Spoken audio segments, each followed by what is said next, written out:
If you're about to build a pond or you're planning on building a pond in the future, you might be wondering what's the best material to build a pond out of.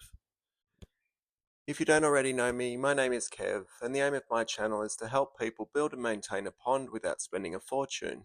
So if that sounds like something that interests you, you might like to subscribe and visit my website, ozponds.com. If you want to build a small pond, you can use anything that'll hold water.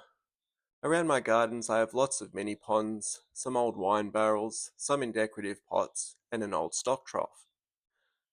The wine barrels or whiskey barrels don't need any additional liner, the wood swells and makes them watertight. The pots you just need to plug the drainage hole, and well, obviously the stock tank holds water, it's its job, but some people worry about the concrete being a problem for aquatic life. In my experience, they don't care, this pond is very much alive.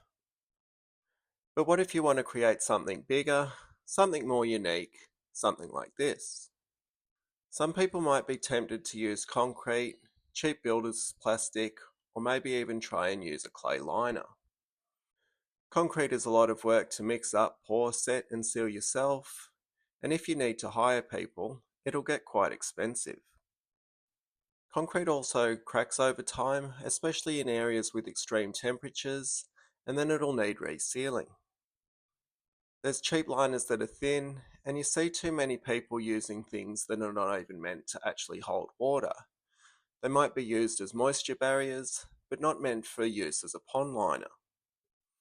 Clay can be good for ponds that are in a catchment area, meaning that there's always new water entering them. In Australia we call these dams, as a clay wall is built to dam the water up in the catchment zone.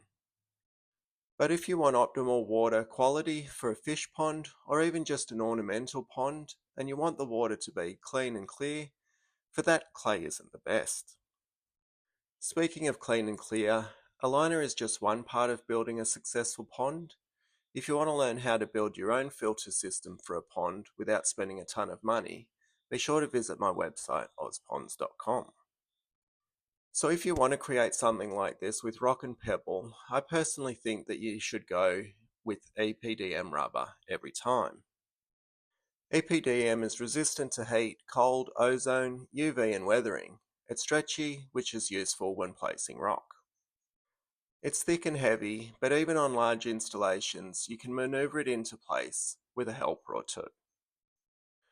I've always bought the stuff made for ponds, but I've heard from quite a number of people that have used the roofing EPDM without issue. Where I live, I don't think it's all that common as a building material, at least not on residential dwellings, and when I've seen it, the price looks pretty comparable to the pond liner anyway. I also like that if you need to join EPDM, you can join it together to make bigger sheets. And if heaven forbid you do puncture it, it's really easy to fix. No harder than fixing a puncture on a bike tyre. Finding the actual leak is the hardest part, but that's a topic for another day.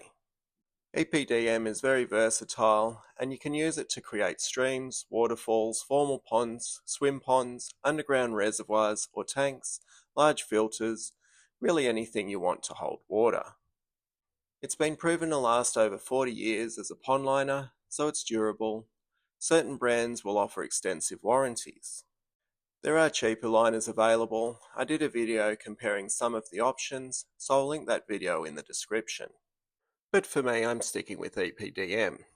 If you're ready to start building or planning on building a pond and you want to save a bunch of money, head over to ozponds.com for plenty of helpful info. Thanks for watching. See ya.